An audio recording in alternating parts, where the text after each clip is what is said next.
Morning, welcome back. You know what I'm grateful for? Things that help us save time. When food delivery apps started appearing on people's phones, I thought, that's dumb. Why would I pay extra when I can pick things up myself? AKA, my dad would volunteer to go grab the food. Well, that was me before I owned a car. Once I started driving, I realized, wow, what a complete waste of time. Nice that I can get from point A to point B in the privacy of my own metal box on wheels, but that hour commute time could have been used for something more productive like chores, cooking, watching shows that destroy you mentally, and playing Balatro. Time. We never have enough of it. It was only 4 to 5 years ago when I started using delivery apps more often. Another moment of realization for me. It's like killing two birds with one stone. Tap a few buttons on your phone, someone will start cooking a meal for you, and another person will bring it to your doorstep. It's like giving your Sims family orders, except real life. DoorDash, Uber Eats, skip the dishes. Sometimes we cook and come up with things that aren't burnt and nasty. I still cook like 70 to 80% of all my meals, but for those days when I literally have 0 minutes to spare and I don't really feel like eating soupy microplastic noodles again, these delivery apps are a lifesaver. It's basically like a virtual food court. You're able to order from all the restaurants within your vicinity on a single app, instead of having to download multiple storage clogging apps. No matter how big our phones get, I always need more gigabytes. Eventually, we'll all be carrying electronic bricks in our pockets, stored with memes and fanfiction. And also, fun games. Thanks to our sponsor, Secret Puzzle Society. This isn't any old match 3 game you've played before. It's a unique mystery adventure that combines addictive gameplay, escape room elements, challenging puzzles, alongside a captivating story, where you help the main character Brooke uncover the secrets behind a mysterious society with unexpected twists around every corner. If something looks like a clue, there's a high chance it's a clue. Every object in these well-crafted rooms will have some sort of hint that leads you to the next part, where you'll get to meet a unique cast of personalities like Red Raven, a charming character whose puzzles you'll need to solve to overcome his traps, Madame Mystery, the evil leader of a group of villains known as the Secret Puzzle Society, and many more as you progress through the story. There's a lot in this game that'll keep you coming back. The great design, engaging puzzles. My favorite part is the match 3 gameplay. Just seeing the entire board get cleared out with the additional sound effects really activates something in my brain that makes me want to keep playing. Plus, enjoy the game with no interruptions because it's ad-free. And since we're in the month of December, you get to try your hand at a limited time Christmas escape room, where you take on thrilling challenges by searching through holiday themed clues. This is only a taste of what the Christmas season has in store for this game. If you're ready to jump into the Secret Puzzle Society world, the first 100 players to download using my link or QR code will receive a luxury Christmas tree decoration for their own investigation room. Download now and get ready for the exciting Christmas escape room this December. Other pros of food delivery apps. It's useful for people with disabilities. What you pay for is what you get in terms of paying someone to deliver your food. Plus, it created a bunch of jobs for people with cars who needed employment ASAP. Amazing!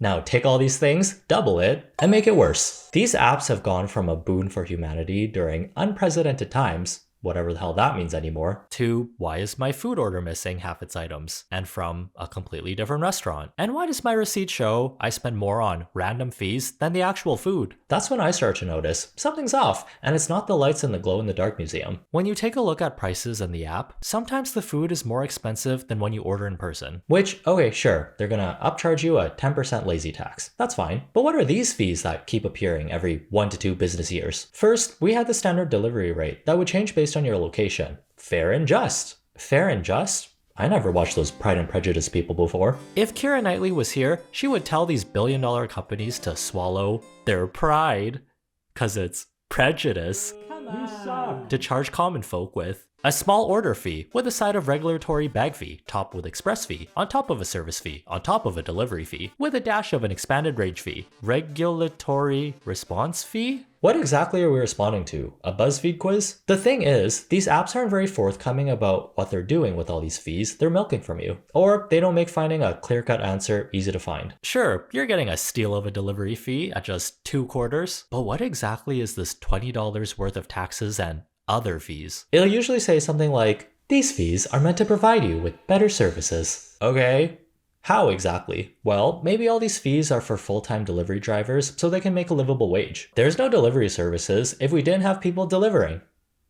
Deliva. We're a land of opportunity. I remember when being an Uber Eats driver or a DoorDasher was considered a cool job. You can make your own hours, work as much or as little as you want. The original gatekeep girl boss ladies selling makeup in their pastel pink Cadillacs. Except the Cadillac is a Toyota Camry, and the girl boss is stressing over wages. Turns out all these fees you're paying might not even be going to the driver. DoorDashers would get paid a base wage that ranged from $2 to $10 based on how far you had to drive, plus your tips on top of that. If you only had $2 orders the whole day and only a few people tipped, that would be rough. All of this varies depending on where you live and what laws your city follows. There was a new fee that was introduced in Seattle and a handful of other cities, called a regulatory fee that's supposed to help drivers earn minimum wage, which turns out is hurting everyone in the business, even the drivers themselves. The added cost on the city's new app-based worker minimum payment ordinance appears to be falling on customers, and they're noticing. Recently, I tried to order just like a coffee, and it was like $26 for just a medium coffee. That was kind of insane. The $5 regulatory response fee is used to help cover DoorDash's increased operating costs. You think that the convenience of delivery isn't worth the price anymore? Honestly, I don't. Moomin says since the new regulations were enacted in mid-January, he and other drivers have lost much-needed income they rely on to provide for their families. He's reporting about half the number of trips compared to this time last year. Is this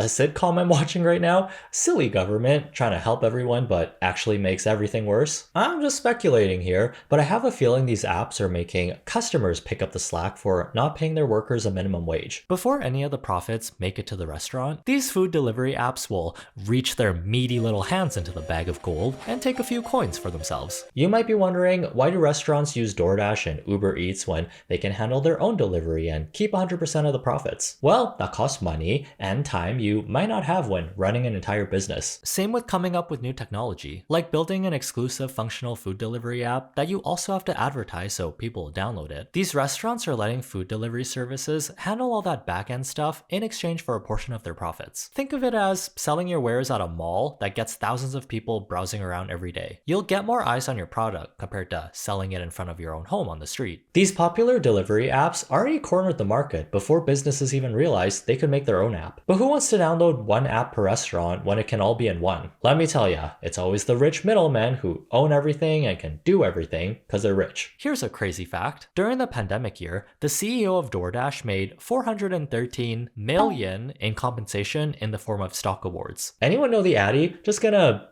door and dash myself a Fabergé egg. Maybe some real eggs too, because those are expensive. Coming back to regular people things, we pay all this extra money for convenience at the cost of eating lukewarm food that's seen better days compared to their selfies.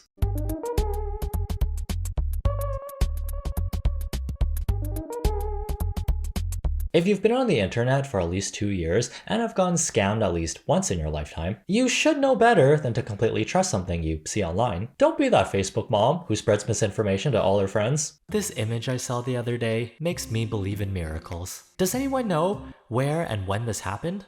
Back in my day, there were only 2 types of people: catfish and people that catfish. I always do my research before ordering or buying something from a place I've never been to. Reviews used to be more trustworthy, but now it's so easy to manipulate your online image. If you have the money, you can just buy bots to boost up your ratings and game the system. No one has the time to review a review to see if a human or an AI wrote it. Companies will even buy fake bad reviews on other restaurants just to get a leg up on the competition. Ordered a waffle to find a fingernail and a hair on my food. Absolutely shocking customer service, as I was told I would have to wait another hour to get a fresh one. I asked for a refund, but never received one. Wouldn't send my worst enemy here. Our restaurant is not open yet, so this is impossible. Whoa, a fingernail and a hair? Maybe if you were ordering angel hair pasta from a salon instead of a restaurant. Mamma mia, a capellini behind you. Oh, but watch out for those curly fries. Made from snakes? Ew. Which brings us to the next topic of AI and how its use has skyrocketed over the years. It's showing up in places where it feels like we're in a Black Mirror episode. Fast food drive-thrus are using AI to take orders with a success rate of 60%. I want a large Mountain Dew. And your drink? To all our technology being marketed to have some sort of AI capability. It's only getting more advanced every year, that eventually it's gonna be really hard to tell if artwork, music, or even someone's master's thesis was AI generated. There were times when I accidentally used royalty-free stock images that I later found out were AI generated. It's not always labeled clearly, or labeled at all. If you're selling food, your menu needs to entice people to have some sort of appetite for it. Hero mania, if that's even a restaurant, used AI to generate all their food items, which ended up looking like an alien trying to picture what humans ate in the past. Rubbery, cloudy glue on top of a bed of shiny string. Nothing heroic about these construction paper sandwiches or these prices. These photos make these plates of food look like hostages. Not food for hostages. They locked these meals in a room, forced them to sing that one note from Wicked, and didn't give them any water for a week. This is what the inside of my brain looks like when I'm trying to remember what I ate for lunch today. Everything is so rubbery, dry, and wet at the same time. I don't think avocados are supposed to look like a horseshoe after being deep fried. Don't care if you're giving me one for free. I'd pay extra to never have to see this ever again. If I stare at this any longer, it's gonna sprout legs and start walking towards me like a toddler. At least this iced coffee photo is accurate. 90% ice and 10% actual drink. Exactly like what we didn't want. That won't wake me up at all. I'd be falling asleep mid-sip. But gamer subs will, for when I need to power through editing all these videos without the crash. Use my code to get 10% off and check out their holiday sale. Anyways, if we can't trust our eyes, what can we trust? With so many sketchy things happening on these apps, I'm scared. Even the restaurant you're ordering from might be a figment of your imagination.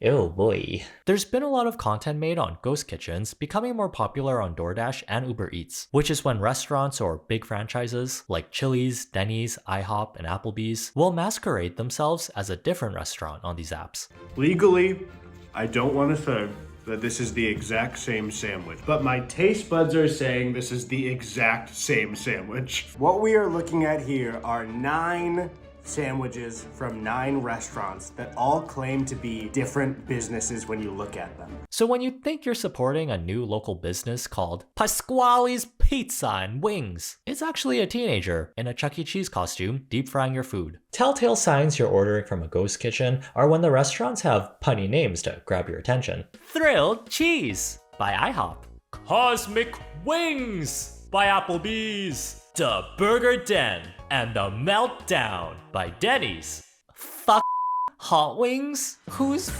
them? What's her name? Oh, wait a second.